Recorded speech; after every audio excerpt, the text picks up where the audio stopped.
Hello ladies and gentlemen, and welcome back to the channel. And today I'm going to go my review of WCW's Fall Brawl 2000. Starting off the evening, we'll go to our first match of the night. It is for the WCW Cruiserweight Championship. It is Elix Skipper versus Kiwi. I thought it was an okay matchup. Back and forth matchup between the Skipper and Kiwi, with Elix Skipper keeping the pace of the match. And Elix Skipper then hits the finish, pins for the 3. And your winner of the match is Elix Skipper. Hats off to Elix Skipper for getting the win in this matchup. Moving on from that, we go into our next match of the night. It is the Misfits in Action versus 3 Count. Number one, I thought this match was way too long. It was an okay matchup, back and forth matchup between both teams, with the Misfits in Action keeping the pace of the match. And the Misfits in Action end up hitting the finish, pins for the 3. And your winners of the match are Misfits in Action. Hats off to Misfits in Action for keeping the pace, or getting the win in this matchup. Moving on from that, we go into our next match of the night. It is a First Blood chain match. It is Chronic versus the Harris Brothers. I thought it was an okay matchup. Back and forth matchup between Chronic and the Harris Brothers, with Chronic keeping the pace of the match. But the Harris Brothers ultimately hit the finish. And one of the members from Chronic ended up bleeding, which causes Harris Brothers end up getting the win in this matchup. So hats off to the Harris Brothers for getting the win in this matchup. Moving on from that, we go into our next match of the night. It's for the WCW United States Championship. It is Lance Storm versus Hugh Morris. I thought it was an okay matchup. Back and forth matchup between Lance Storm and Hugh Morris.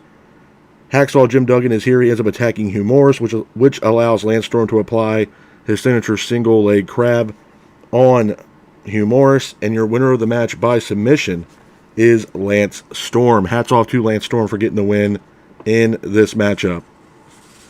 Moving on from that, we go into our next match of the night. It is an elimination matchup. It is Rey Mysterio, Disco Inferno, Conan, Juventud Guerrera, Tigress, Paul Orndorff, and Big Vito versus the Natural Born Thrillers. I thought it was an okay matchup at best. Back and forth matchup. Orndorff ends up getting seriously hurt in this matchup, which causes this match to end in a no contest. Moving on from that, we go into our next match of the night. It is a scaffold match. It is Shane Douglas teaming up with Torrie Wilson versus Billy Kidman and Medusa. I thought it was a good match.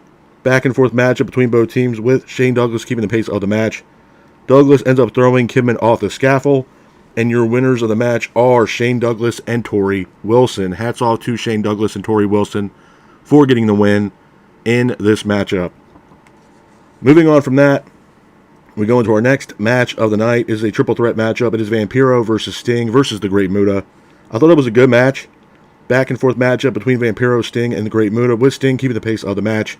Sting ultimately hits a Scorpion Death Drop, pins for the 3, and your winner of the match is Sting. Hats off to Sting for getting the win in this matchup. Moving on from that, we go into our next match of the night. It is a bunkhouse brawl match. It is Jeff Jarrett versus Mike Awesome. I thought it was an okay match. Back and forth matchup between Jarrett and Awesome, with Awesome keeping the pace of the match. Jarrett ends up hitting Gary Coleman with a guitar, and Mike Awesome ends up picking up the victory in this matchup over Jeff Jarrett. Hats off to Mike Awesome for getting the win in this matchup. Moving on from that, we go into our next match of the night. It is a no disqualification match. It is Goldberg versus Scott Steiner. I thought it was an okay match. Back and forth matchup between Goldberg and Steiner, with Goldberg keeping the pace of the match. Goldberg then hits a spear on Steiner.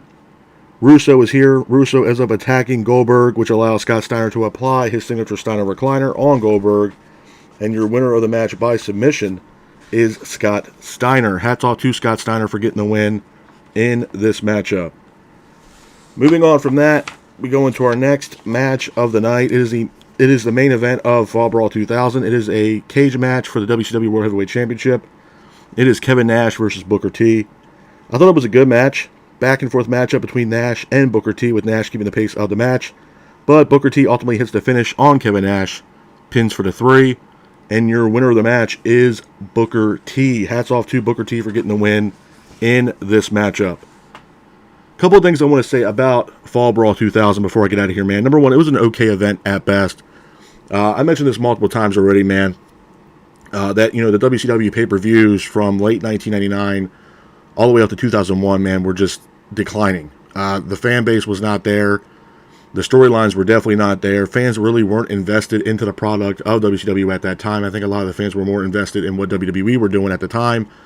And at this point, WWE was really beating WCW in the ratings, and it got to a point where obviously we all know that WCW was eventually bought out by Mr. McMahon, and there was no more WCW ever again after the year 2001. So, again, okay event at best, but just like I do with every single one of these pay-per-views, you guys know by now, I always give these pay-per-views a rating from 1 out of a 10.